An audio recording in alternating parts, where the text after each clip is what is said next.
वास्तव में सत्य को कहना भी कठिन है, सत्य को सुनना भी कठिन है, और सत्य को समझना भी कठिन है, और सत्य में जीना भी कठिन है। लेकिन जिसको सत्य में जीना आ गया तो याद रखना, वो संसार में गुलाब के फूल की तरह खिल करके जिंदगी जीता है। सत्य से ही सुख मिलता है। लेकिन झूठ लोग क्यों बोलते हैं? थोड़ा झूठ तो चल सकता 10%, थोड़ा नमक तो चल सकता दाल सब्जी में, लेकिन 1 किलो सब्जी और 2 किलो नमक,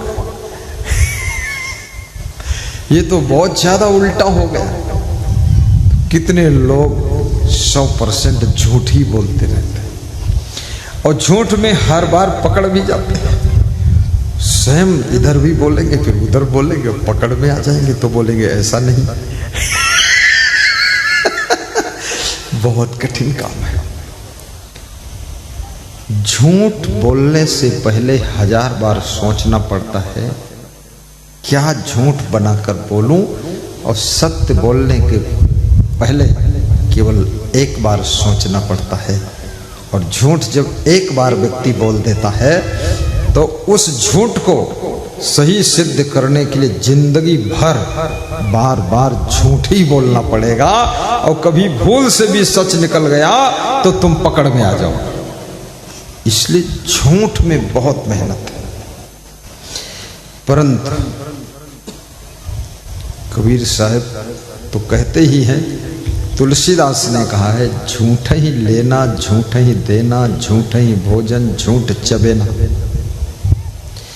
संसार में लोग झूठ मूठ भोजन भी खिलाते हैं, और झूठ मूठ चबेना यानी नाश्ता कराते हैं। कोई मेहमान किसी गृहस्थ के घर गया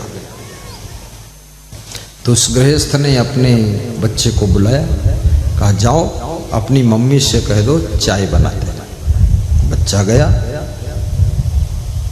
10 मिनट बीत गए। मम्मी को बोला कि पापा ने कहा है चाय बना दो। 2 मेहमान आए। 10 मिनट में चाय जब नहीं पहुंची तो मेहमान उठने लगा, बोला हमको लेट हो रहा है, हमें गुजरौली जाना है, या हमें रमौली जाना है, या दरभंगा जाना है। मेहमान उठने लगा तो वो गृहस्थ जो था उसने कहा भाई साहब थोड़ा इंतजार करिए, चाय बन रही है। फिर बुलाया बच्चे को, भाई चाय इतनी देर क्यों लगी? तो उसने कहा कि दूध नहीं है। लो रुपया दूध ले आओ, 100 रुपया पकड़ो, जाओ दूध ले आओ। ठीक गया। फिर 10 मिनट बीत गए, चाय नहीं आई। तो मेहमान फिर उठने लगा, बोला कि अब चलते हैं, दोबारा आएंगे तब चाय पी लेंगे, हमको देर हो रही, विलंब हो रही। तो बच्चे को बुलाया, इधर आ, चाय बनी कि नहीं बनी? बोले मम्मी चाय बना रही थी, दूध लुढ़क के गिर गया। तो फिर दूध नहीं है। तो मेहमान उठा और मोटरसाइकिल स्टार्ट किया कि भाई साहब माफ करिएगा, दोबारा कभी आऊंगा पी लूंगा। तो उस गृहस्थ ने कहा कि एक बात याद रखना है, ये चाय आज की जो चाय है ये उधार रहेगी, पीना पड़ेगा तुमको अगली बार। बोले हाँ अगली बार हम पी लेंगे। बोले ठीक है, राम राम, लेकिन इस आज की चाय को याद रखना, भूल न जाना, आपको आना पड़ेगा। बोले बिल्कुल, जाओ, राम राम। विदाई हो गई। पति जब अंदर गया और पत्नी से पूछा क्या हुआ, चाय बनी कि नहीं बनाई? तो उसने कहा मैंने तो चूल्हा ही नहीं जलाया। चूल्हा नहीं जलाया? दूध? बोले दूध? बच्चा लाया था पैसा, दूध मंगा तो मम्मी तो मैं दूध मंगाया ही नहीं। तो पति ने अपनी पत्नी के पास बैठ करके ताली बजाकर हंसा, बोला जैसा मैं होशियार हूं वैसा तू भी होशियार है, यही हाल होना चाहिए। झूठ मूठ नाश्ता चाय करा दिया, खर्चा कुछ नहीं होगा। बस चतुर रहना, कभी कुछ नाश्ता बनाना नहीं, जो मेहमान आ जाए देर लगाओ, बस देर लगाओ, करो कुछ मत, यहाँ बैठी रहो अंदर, खुद ही ऊब जाएगा, चला जाएगा। तो तुलसीदास ने लिखा, मैं एक साधु के यहाँ गया बिहार में, तो बोला जलेबी खाओ, होली का पर्व है। तो मैं बैठा रहा, आधा घंटा हो गया जलेबी नहीं आई, फिर 1 घंटा हो गया जलेबी नहीं आई, तो बड़ी मुश्किल से 1 घंटा बाद जलेबी आई। फिर बोले कि जलेबी के साथ दही भी लो, तो फिर आधा घंटा बैठा दही। तो हमने कहा साहब जी देर हो रही है, अब दही वही फिर बाद को खा लेंगे, जलेबी बांध लेता हूँ और लिए जाता हूँ। बोले बांध लो, लेकिन दही जलेबी फिर से खाने आना पड़ेगा। मैं आज तक खाने गया ही नहीं, 7-8 साल हो गए हैं, पता नहीं दही खराब हो गया उनका क्या हुआ। अरे 5 रुपये की चाय और घंटे भर कौन इंतजार करेगा। समय का मूल्य चाय से भी अधिक है, समय का मूल्य हर चीज से अधिक है। तो झूठ ही लेना, झूठ ही देना, झूठ ही भोजन, झूठे चबेना। झूठ मूठ भोजन खिलाना, झूठ मूठ चना चबेना चबवाना, नाश्ता कराना और झूठ मूठ लेन देन करना। एक साधु किसी भक्त के घर रात रुका, तो साधु ने रात में जब भजन वजन किया तो शंख बजाया। तो शंख की आवाज सुन करके भगत खुश हो गया। भगत ने कहा आपके शंख की आवाज संत जी बहुत अच्छी है, मेरे पास भी एक शंख है, उसकी आवाज कम अच्छी है, तो शंख बदल लो। अरे बोले तो मेरे शंख के गुण अभी सब जानता नहीं, बहुत महंगा शंख है। बोले क्या करता है? बोले जितना मांगो उससे दुगना देता है। अरे तो गुरुजी आप क्या करोगे संत जी, ये शंख हमको दे दो, आप तो साधु संत ठहरे, आपको इतना दुगना तिगुना की जरूरत नहीं, हम गृहस्थ आदमी ठहरे, बहुत खर्चा पर्चा है, शंख बदल लो। तो शंख बदल लिया और सवेरे उठकर वो साधु चला गया घर वाला शंख लेकर। अब सवेरे वो भगत जिसके यहाँ ठहरा था साधु, उसने, उसको बड़ी खुशी थी, अरे भाई शंख से जो मांगो उसके दुगना देता। स्नान किया, नया कपड़ा पहना, अपनी पत्नी से कहा तू भी स्नान कर, बच्चे भी स्नान कर, कोई पवित्रता में कमी ना रहे। सब स्नान करके तिलक उलक लगाकर मंदिर के पास बैठे और शंख बजाया। तो वो शंख दोबारा बजा ही नहीं। फिर उस शंख से मांगा कि शंख देवता 1 लाख दे दो। तो शंख से आवाज निकली 1 लाख क्या 2 लाख ले लो। तो भगत ने कहा फिर 2 ही लाख दे दो। अरे 2 लाख क्या 4 लाख ले लो। तो 4 ही दे दो। अरे बोले 4 क्या 8 लाख ले लो। अरे बोले 8 दे दो। तो शंख डबल डबल बोलता जा रहा था। ये भगत भी कहता था चलो इतने दे दो। अंत में शंख बोला कि मेरा नाम ढपोल शंख, मैं केवल बोलता हूं, देता कुछ नहीं। ढपोल शंख। कितने लोग संसार में ढपोल शंख है, बोलता है देता कुछ नहीं। पिछले गांव में समागम था तो वहां कुछ लोगों ने बोला हम 21,000 देंगे कमेटी वालों को। और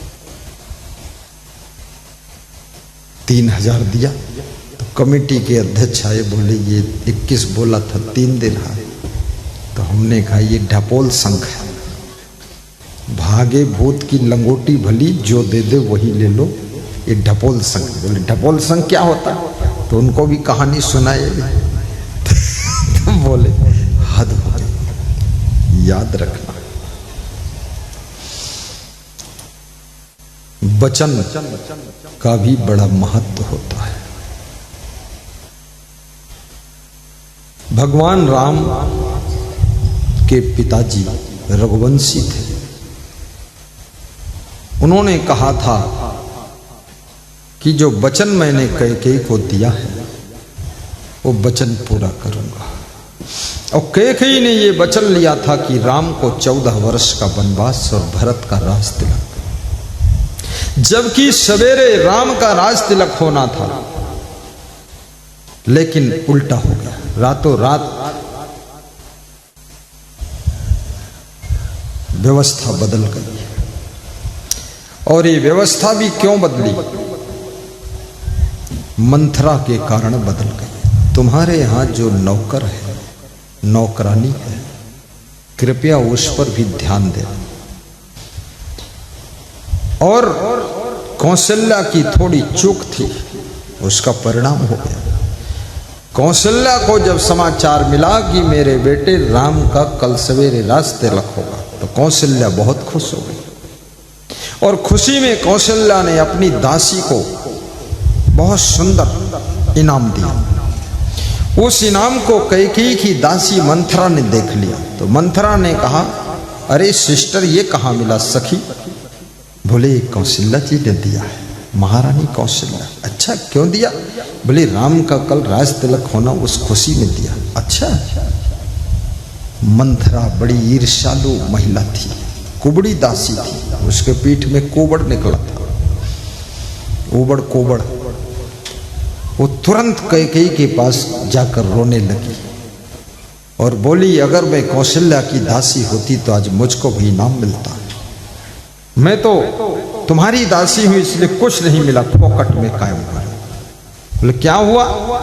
बोले राजा दशरथ जो है कल राम का राज तिलक करने वाले, उस खुशी में कौशल्या जी ने हमको इनाम दिया। अच्छा, राम का राज तिलक। अरे तो तुम क्या दासी की तरह रहोगी कैकेयी? राम का राज तिलक होगा, कौशल्या का शासन चलेगा, और तेरा क्या रहेगा? अभी गनीमत है, रात भर में राजा दशरथ की बुद्धि को घुमाओ, और भरत का राज तिलक होना चाहिए और राम का 14 साल का वनवास होना चाहिए, क्योंकि राम बुद्धिमान है। यदि यहां रहेगा तो भरत को शासन करने नहीं देगा, कुछ न कुछ बिगाड़ता रहेगा।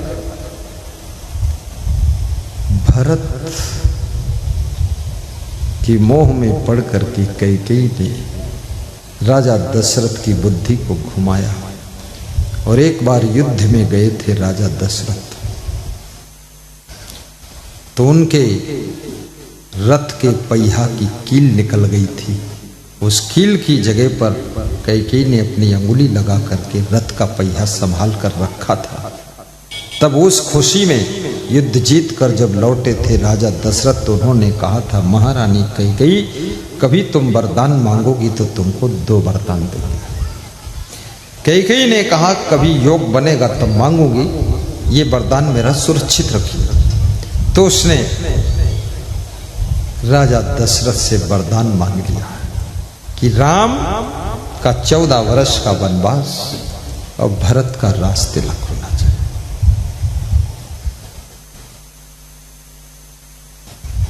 तापस भेष विशेष उदासी, 14 बरस राम बनवासी।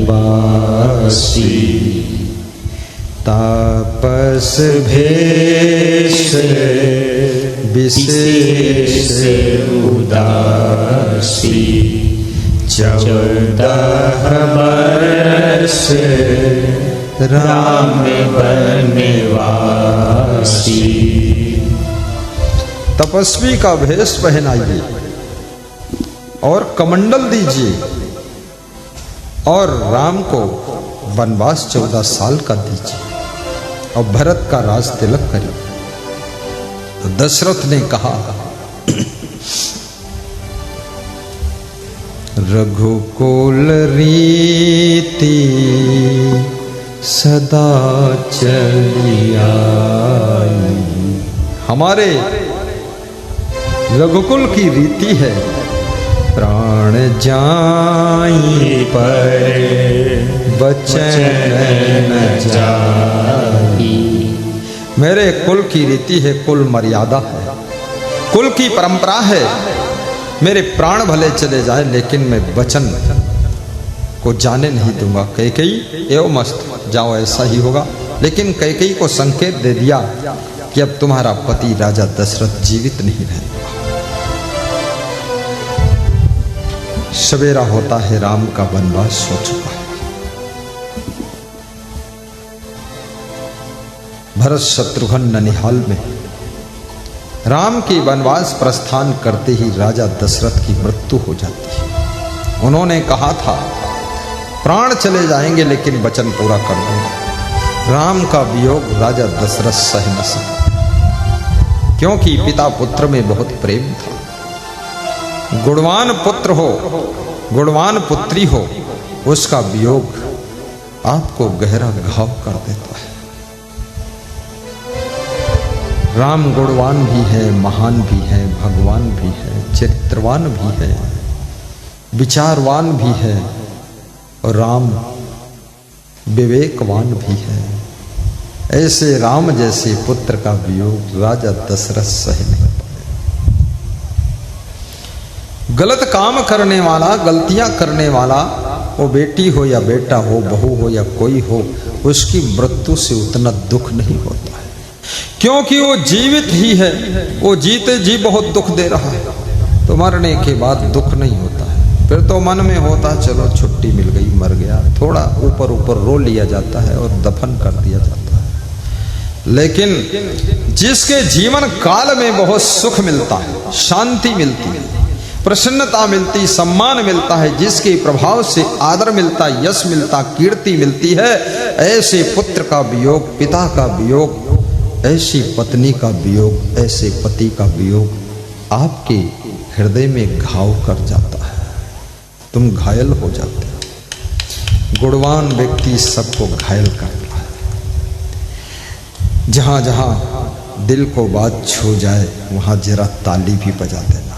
ऐसे मत बैठे रहना कि मुर्दे जैसे बैठे हैं, और थोड़ा हंस भी देना और ताली भी बजा देना, थोड़ा चंगे रहना।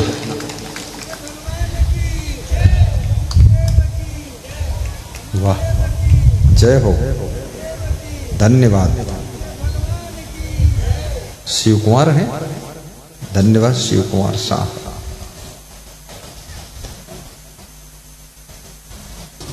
प्राण जाई पर बचन न जाई। याद रखना, वचन बहुत बड़ी चीज है। वचन लोगों को बचाता भी है, और वचन अगर सही ढंग से बोला नहीं गया तो वचन प्राण भी ले लेता है। इसलिए कभी जिद मत करना, कैकेयी जैसी जिद ना हो, कौशल्या जैसा भोलापन ना हो, और सुमित्रा जैसी चुप्पी ना हो, और महाराजा दशरथ जैसा किसी को वचन मत देना, वरदान मत दे देना। और आपके अंदर राम जैसे गुण उत्पन्न हो। सबको तिलक लग रहा है, ये धर्म का तिलक है। जिनकी श्रद्धा हो, तिलक की थाल में अपनी दक्षिणा भी अर्पित कर देना, इससे मनोकामना पूर्ण होती है। तिलक देत रघुबीर, तुलसीदास चंदन खिला, दिनेश दास चंदन घिसन, और तिलक देत भरपूर।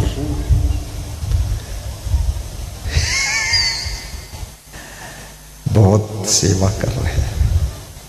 तो आइए गाइए। क्या गाना है, क्या बता रहे थे हम?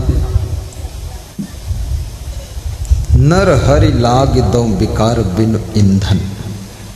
कबीर के बीजक का ये शब्द उसकी ये प्रथम पंक्ति है कि नर हरि लाग। हे नर, तू हरि में लग। हरि में लगने का अर्थ क्या है? भक्ति में लग, सत्संग में लग, सेवा में लग, परोपकार में लग, परमार्थ धर्मार्थ सेवार्थ में लग, धर्म में लग, शुभ कर्म में लग, गुरु दर्शन में लग जाओ। गुरु दर्शन का फल भी बहुत बड़ा होता है। जब राजा कंस की मृत्यु हुई और राजा कंस को यमदूत नरक में ले गए, उनके कर्मों का खाता खोला गया। कर्मों के खाता को देखकर यमराज ने कहा, इसको तो नरक ही है, नरक में डाल दो। नरक में डालने के लिए नरक के किनारे ले जाकर बिठाया कि दूसरा आदेश आ जाए तो नरक में ढकेल दो। अब ढकेलने ही वाले थे, दूसरा आदेश आने वाला था, बस 2 मिनट की देरी थी। इसी बीच में देव ऋषि नारद जैसा महान गुरु यमलोक में पहुंच गया। देव श्री नारद जैसे गुरु को देख करके सभी यमदूत कार्यकर्ता नारद जी के चरण छूने के लिए, सेवा के लिए दौड़ गए। राजा कंस को नरक के किनारे बिठाकर छोड़कर चले गए। राजा कंस सोचने लगा, चलो कुछ देर तो नरक से बाहर बैठे। यमदूतों ने यमराज को खबर किया तो यमराज माला लेकर आए, स्वागत किया और फिर चरण पखारा, दंडवत प्रणाम किया यमराज ने। तो राजा कंस ने दिमाग लगाया कि कोई ऐसा बड़ा व्यक्ति आया है, महान व्यक्ति आया है, जिसको यमराज भी प्रणाम कर रहे हैं। तो अब यहां तो कोई नहीं है यमदूत रोकने वाला, हमको तो मैं भी जाकर प्रणाम कर लूं। तो जो यमराज से भी श्रेष्ठ है, यमराज भी प्रणाम कर रहे हैं, यमदूत आरती उतार रहे हैं, तो उसी में मैं भी शामिल हो जाऊं, देखता हूं क्या होगा। राजा बुद्धिमान तो था ही, कोई बुद्धू थोड़े राजा बनता है। उसने दिमाग लगाया, वहां चला गया। वहां गया, जब आरती हो रही थी उसमें हाथ जोड़कर खड़ा हो गया और आरती कर लिया और दंडवत प्रणाम कर लिया नारद जी। और नारद जी से कहा, अब नारद मुनि दाया कीजे, नरक कुंड से छुटकारा दीजे। यमराज से नारद तुम कह देना, आप नारद जी यमराज से मेरा निवेदन कर दो कि मुझे छोड़ दे यहां से। मृत्युलोक पुण्य हम चली जाएं, मृत्युलोक चला जाऊं मैं।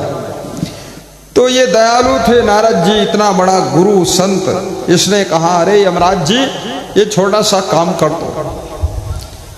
मैं एक बार मुख्यमंत्री के निवास में मध्य प्रदेश गया, वहां पीछे हमारे लग गया एक भगत। मैं समझता नहीं था, वो लग गया, तो मैं तो ऐसे ही गया था। तो उसने एक पर्चा दे दिया हमको, भगत ने वहां पहुंचकर। तो हमने कहा, ये पर्चा मुख्यमंत्री जी पकड़ो, ये काम कर देना। उसको 6 लाख रुपया मिल गया, वो खुश हो गया। मैं कह दिया तो मुख्यमंत्री जी पर जोर पड़ गया। ऐसे नारद जी ने कह दिया तो यमराज ने छोड़ दिया राजा कंस को। गुरु के वचन से यमराज इनकार न कर सका। राजा कंस की आत्मा पुनः शेखरपुर नगर में आकर उस लाश के रूप में पड़े हुए शरीर में प्रवेश करती है और हाथ पांव हिलते हैं और उठकर बैठ जाती लाश। ढोल बज गए कि राजा साहब फिर से जिंदा हो गए। तो राजा साहब ने सब यमलोक का हाल सुनाया, सब लोग घबरा गए और राजा साहब ने कहा, मैं भक्ति करूंगा, गुरु मंत्र लूंगा। बिन गुरु भवन निधि तरई न कोई, जो बिरंची शंकर सम होई। आहा, बिन गुरु भवन निधि तरई न कोई, जो बिरंची शंकर सम होई। मैं भी गुरु बनाऊंगा।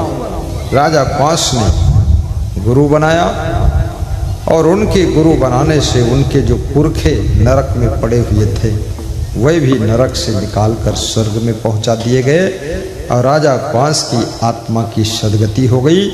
याद रखना, परिवार के अंदर एक भी व्यक्ति कोई भक्ति ठीक से करता है, उसके भक्ति के प्रभाव से, भक्ति के पुण्य से पूर्वज पुरख जो मर चुके हैं, जा चुके हैं, उनकी आत्मा की भी सदगति हो जाती है। इसलिए भक्ति करना चाहिए। बोलिए सद्गुरु भगवान की जय। आज ये सार का परिवार Anil Kumar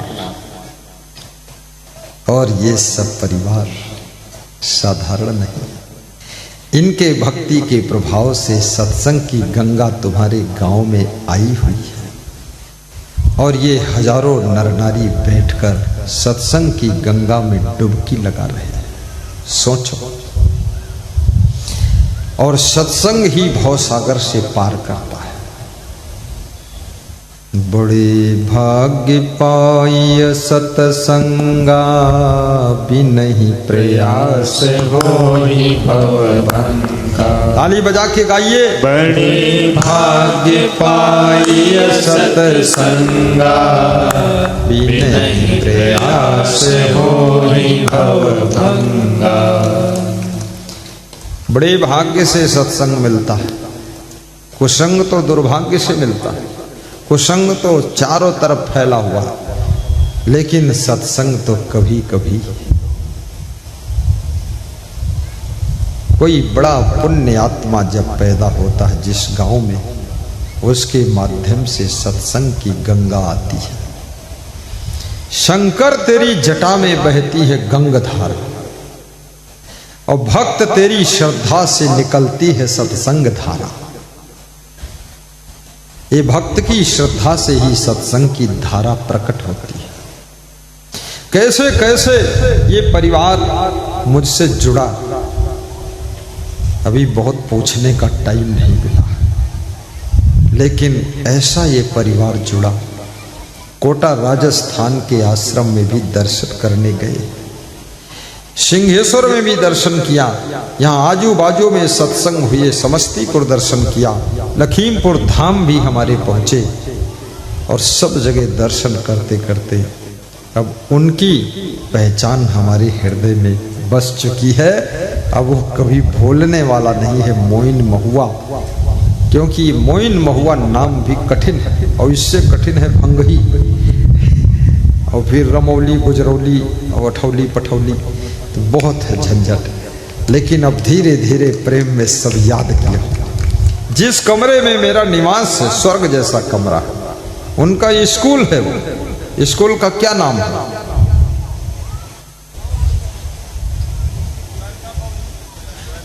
Dwarika. Dwarka public school, memorial school है।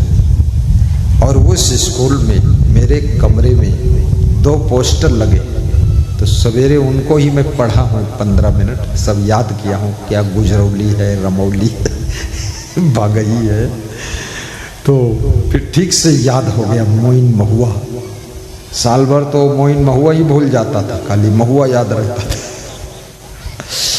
लेकिन बहुत बड़ी श्रद्धा है। कोई ऐसा बालक आपकी फैमिली में जन्म हो जाए, कोई ऐसे व्यक्ति का तुम्हारे गांव में जन्म हो जाए, क्षेत्र इलाके में जन्म हो जाए, जो सत्संग की गंगा को ला करके अपने परिवार और ग्रामवासी क्षेत्रवासियों को सत्संग की धारा में डुबकी लगवा दे, तो समझ लो आप बड़े भाग्यशाली। भगीरथ ने तपस्या किया था। जब भगीरथ के 60,000 पूर्वज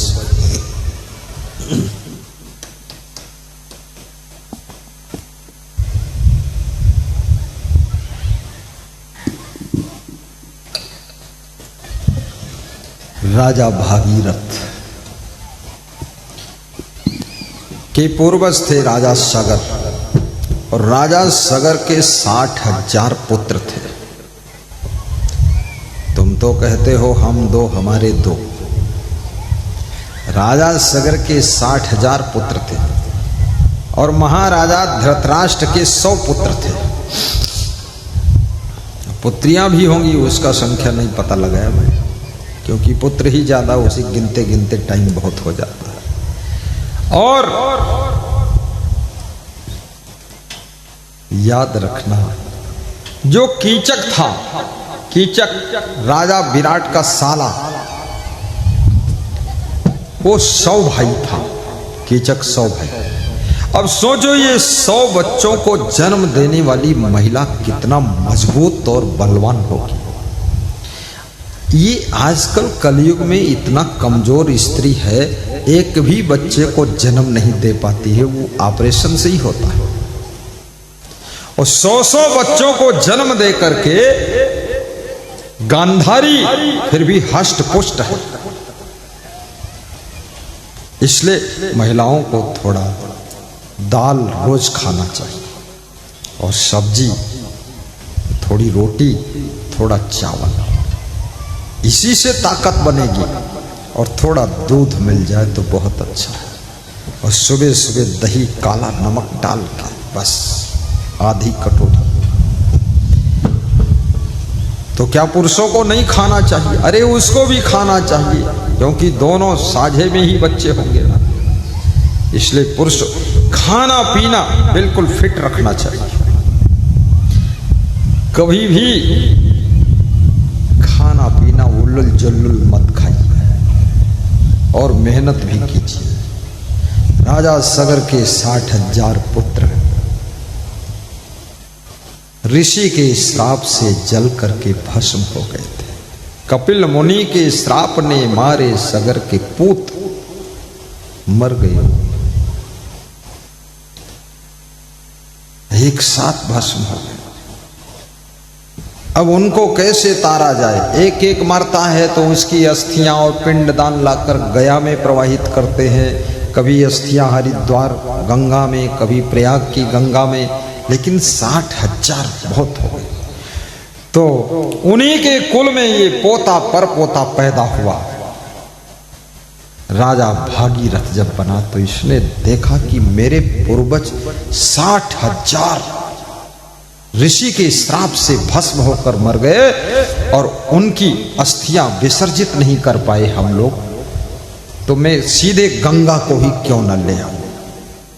तब उसने तप किया, और तप करने से गंगा जी स्वयं धरती पर उतरी, शंकर की जटा से छिटकी और धरती पर आई। आज भी वो गंगा जी बह रही हैं। याद रखना, भागीरथ जैसा तप ये सुनील कुमार के परिवार ने भी किया है, तभी ये सत्संग की गंगा आई। जय जय जय जय जय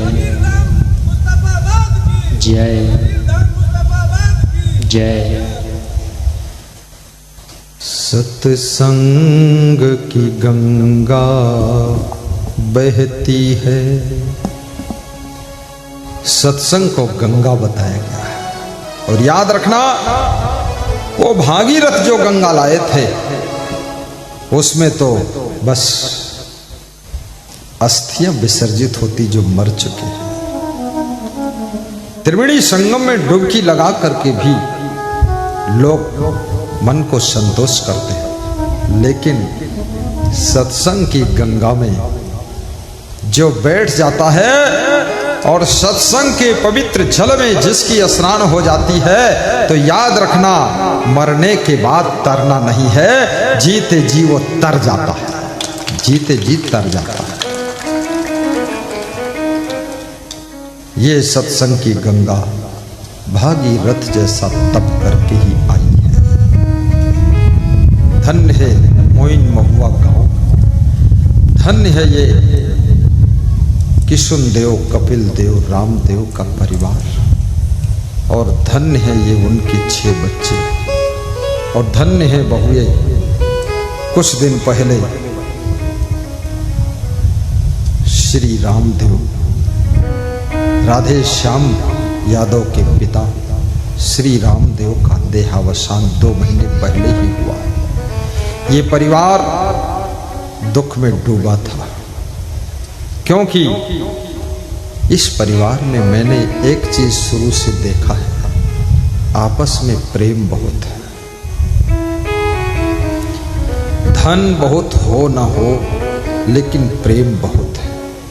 और जहां प्रेम बहुत होता है, याद रखना, वहां परिवार के किसी भी सदस्य की मृत्यु दिल पर चोट कर जाती है, हृदय को दुखी कर जाती है।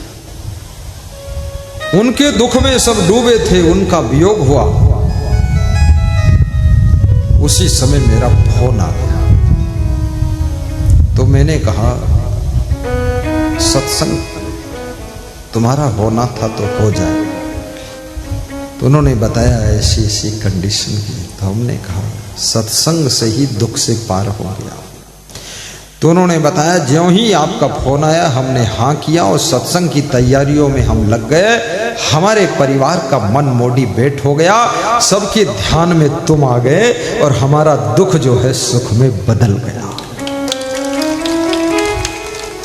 याद रखना, गुरु को दुख में जरूर बुलाना चाहिए।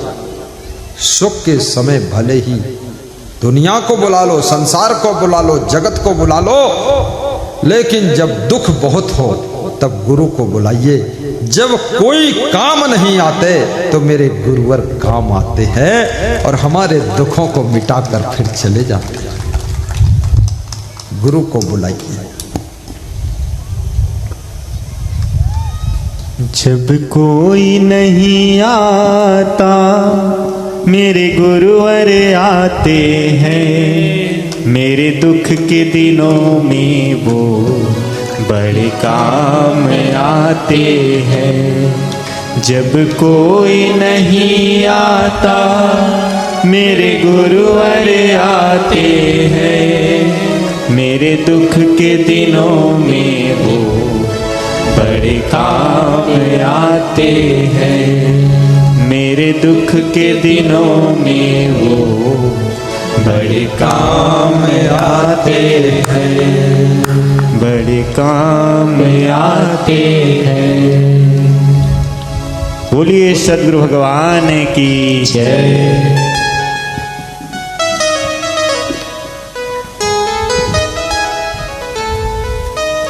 साहेब बंद की साहेब। जब महाराजा दशरथ की मृत्यु के बाद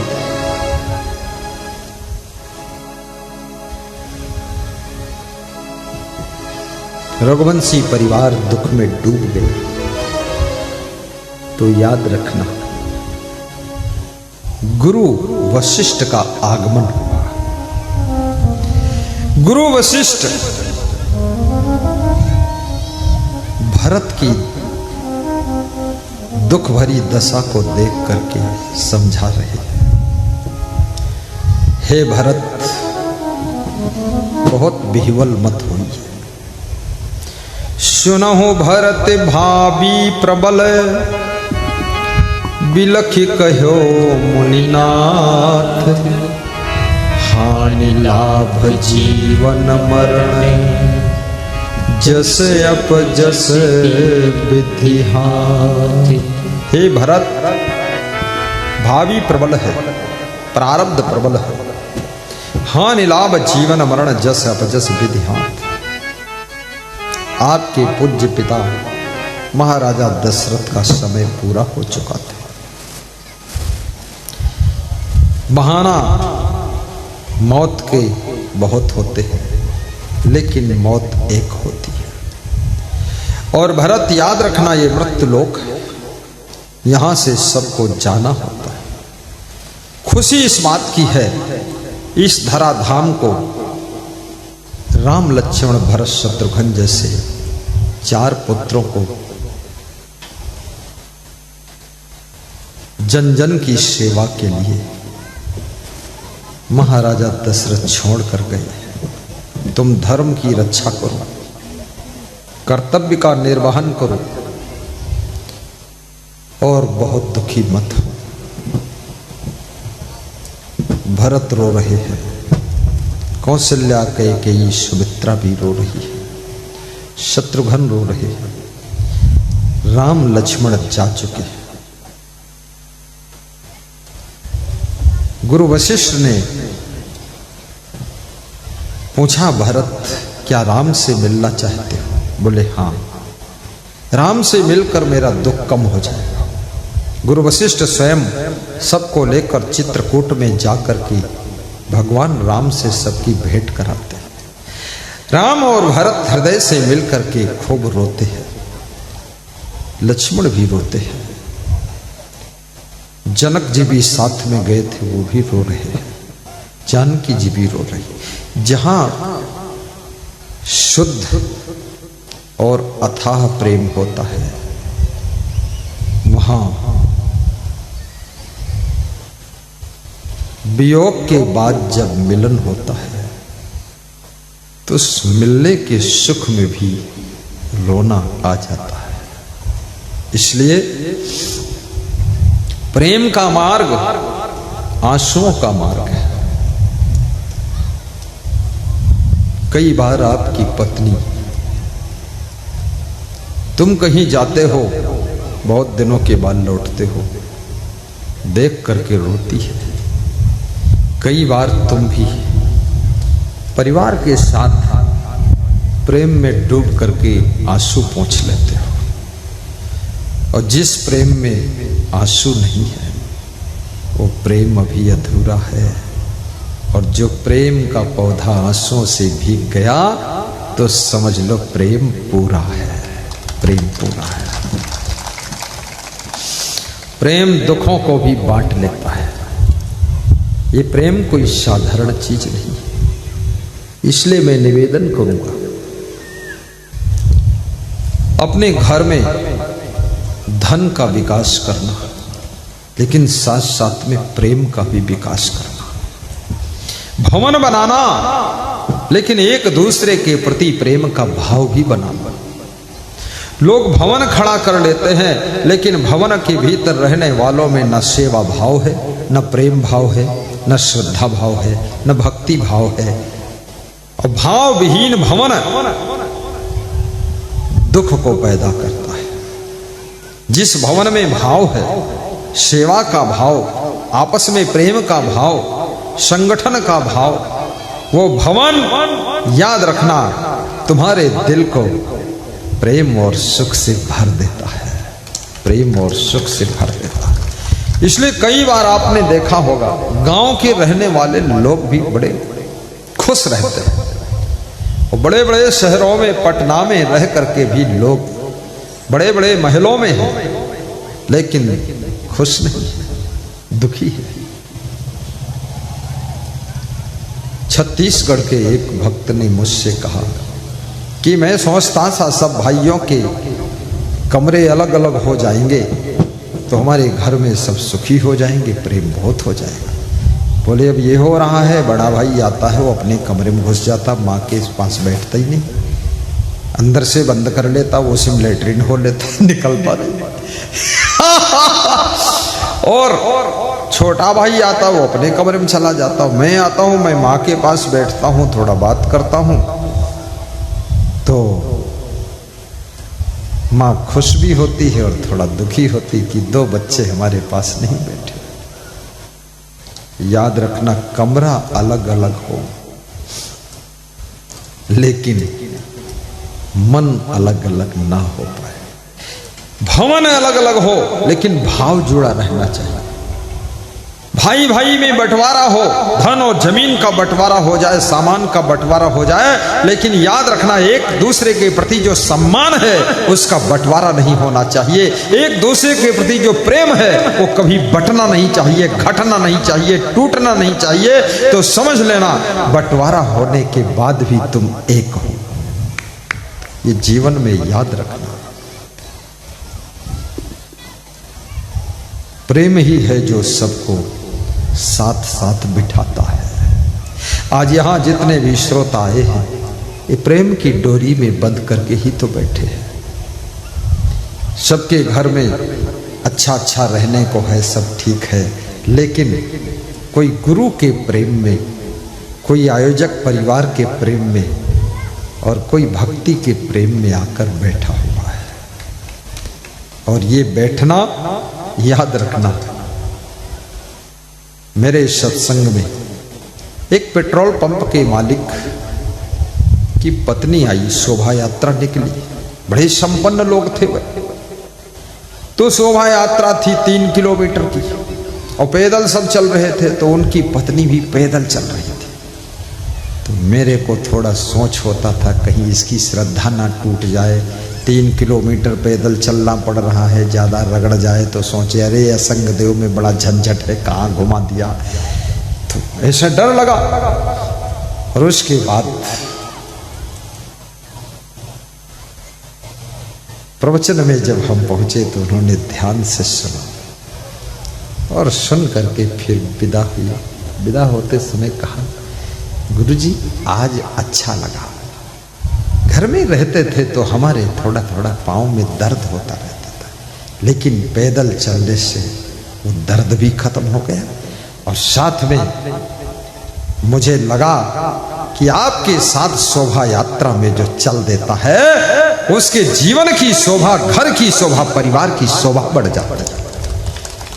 इसलिए गुरु के साथ में शोभा यात्रा में शामिल होना चाहिए, आपकी शोभा बढ़ेगी। तो उन्होंने कहा, साल बाद मिले, फिर बताया कि इस शोभा यात्रा में शामिल होने से एक फायदा हुआ। हम गोरखपुर के रहने वाले, तो गोवा में एक मकान खरीदा 3-4 करोड़ का। बोले वो फायदा होगा। जब जब तुम गुरु के दर्शन करोगे श्रद्धा की आंखों से, जब जब तुम गुरु के सानिध्य में बैठोगे आस्था भाव से, और जब जब तुम उनके साथ में पद यात्रा में चलोगे, पैदल चलोगे, शोभा यात्रा में चलोगे, कलश यात्रा में शामिल हो जाओगे और सत्संग के शब्द तुम्हारे कान में प्रवेश करेंगे, तो याद रखना आने वाली बड़ी बड़ी आपत्तियां तो टलेंगे ही और कोई नया और बड़ा काम तुम्हारे जीवन में सफलता की ओर जाएगा। बोलिए सदगुरु भगवान की। इसका बहुत बड़ा आशीर्वाद होता है, ये कोई साधारण नहीं। गुरु की कृपा मिलती है, आशीर्वाद मिलता है। अपने से बड़ों का आशीर्वाद हमेशा लीजिए। और बड़ों का आशीर्वाद कैसे मिलता है? आशीर्वाद देना वाला तुमसे खुश हो जाए, बस आशीर्वाद मिल जाता है। उसका मन तुमने खुश कर लिया, बस आशीर्वाद की टोटी खुल जाती, फिर वो बहना शुरू हो जाता है। इसलिए अपने सास ससुर को, माँ बाप को, दादा दादी को थोड़ा खुश करना, तो उनका आशीर्वाद आपको मिलेगा। अपनी उल्टी पलटी चाल में मत चलना,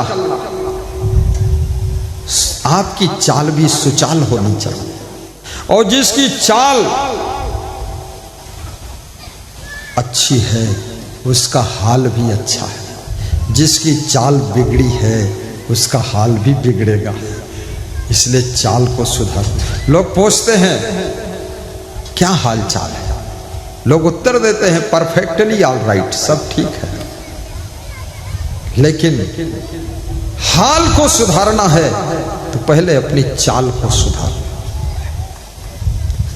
और यह भी याद रखना, जीवन में सुख पाना है, सुविधा पाना है तो भवन बनाइए, और सुख पाना है तो अंदर प्रेम का भाव बनाइए, प्रेम का महल खड़ा करिए। जोर से ताली बजाया करो। ऐसे मरियल कैसे बैठते, कमजोरी कैसे आई है तुमको, ये बताओ। देखो, जिंदगी में मैं आपको सिखा रहा हूं, बता रहा हूं, समझा रहा हूं। एक अपना स्वभाव बनाइए खुश रहने का। खुश रहने से फेफड़े, हार्ट, किडनी, लीवर, ये सब ठीक ठीक एक्टिवेट होते हैं। जोर से हंसने से डाइजेशन सिस्टम ठीक होता, गैस नहीं बनेगी और हार्ट अटैक नहीं होगा। भगवान कृष्ण जोर से हंसते थे, भगवान राम मंद मंद मुस्काते थे। राम के बारे में भजन लोग गाते हैं, तेरी मंद मंद मुस्कनियां बलिहार राघव जी, तेरी मुस्कनियां पर मैं बलिहार जाऊं हे राघव जी।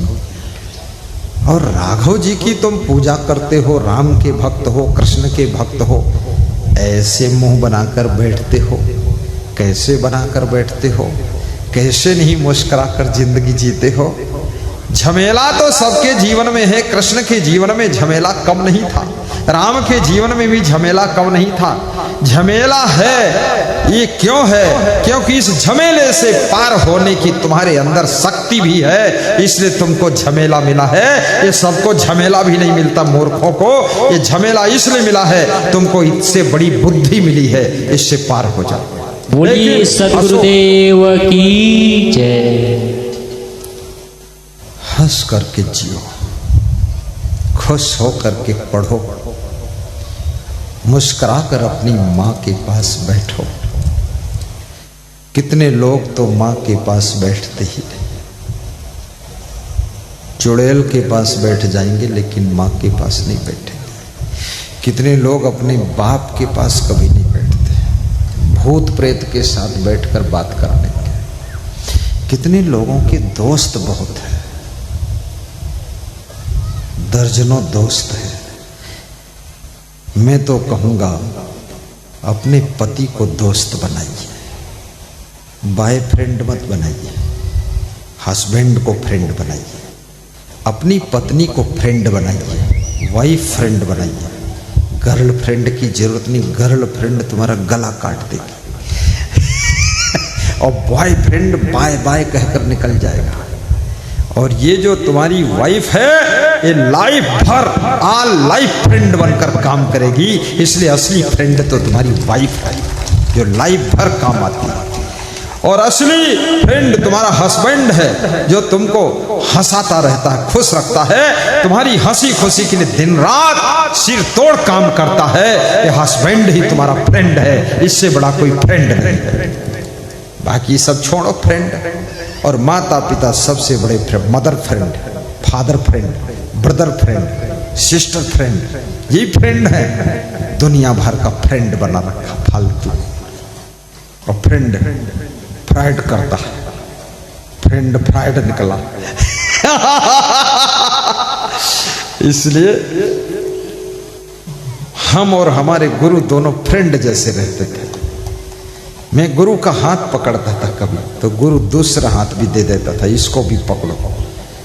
मैंने कहा रेखा बता रहा हूं, आपकी रेखा में क्या लिखा है? अरे बोले रेखा सब झूठ होती है। हमने कहा बता देता हूं झूठ सत्य क्या, देखो क्लियर हो जाएगा।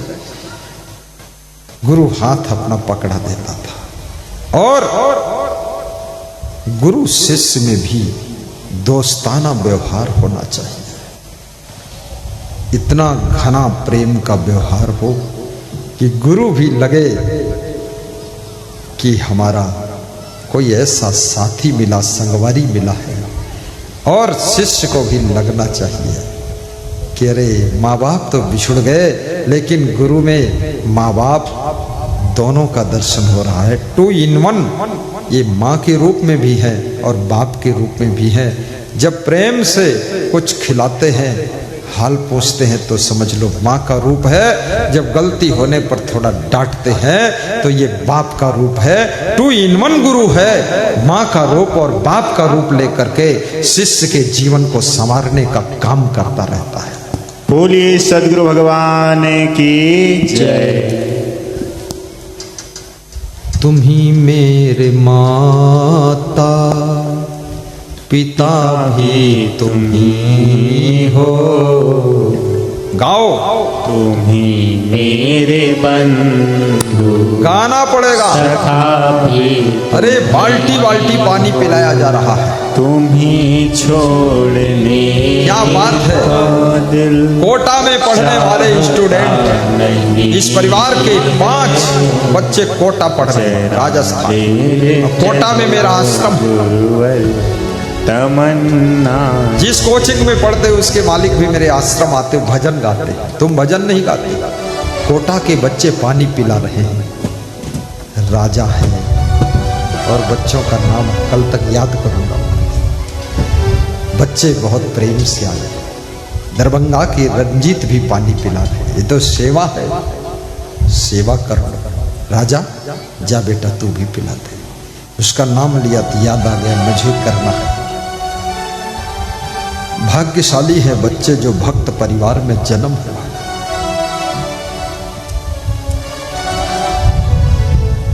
चौपाई गाइए। तुम ही मेरे माता पिता भी तुम ही हो, तुम ही मेरे बंधु सखा भी तुम ही हो। तुम्हें छोड़ने का दिल चाहता नहीं है, तुम्हें छोड़ने का दिल चाहता नहीं है। जरा देर ठहरो स्वामी, तमन्ना यही है। जरा देर ठहरो स्वामी, तमन्ना यही है। अभी हमने जी भर के, अभी हमने जी भर के देखा नहीं है। जरा देर ठहरो स्वामी, तमन्ना यही। एक भक्त मेरे आश्रम आया तो मैंने उससे कहा चलो भोजन कर लो, और संत से कहा इनको जाओ भोजन कराओ, बिस्तर दो। वो संत पीछे से पीठ पे हाथ लगाया, चलो भोजन कर लो बिस्तर। तो भगत क्या बोला ऐसे, रुको रुको थोड़ा ठहरो ठहरो। बोला हमको गुरु जी के पास बैठने दो, मैं भोजन करने जाऊंगा, गुरु जी अंदर चले जाएंगे, शाम तक मिलेंगे नहीं। भोजन तो बार बार मिल जाएगा, पर गुरु जी के पास दिल भर के दर्शन तो करने दो, भोजन वोजन मैं नहीं करूंगा।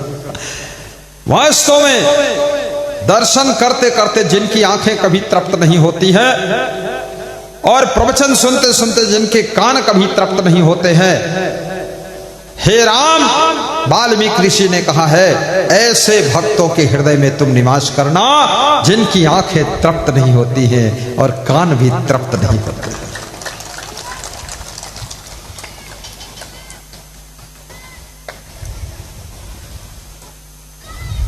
वास्तव में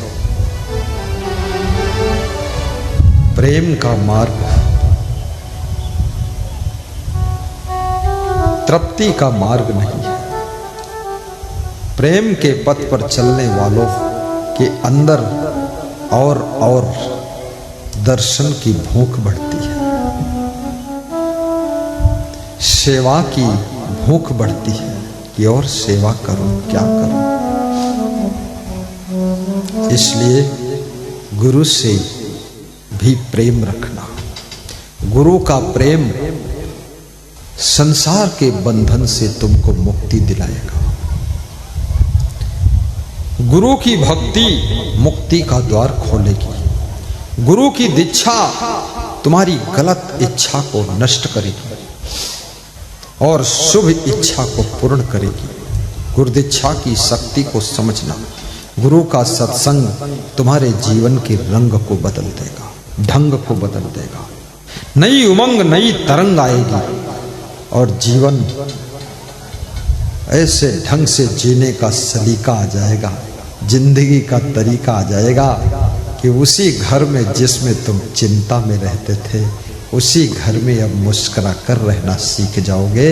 इसलिए गुरु का सत्संग रोज सुनना।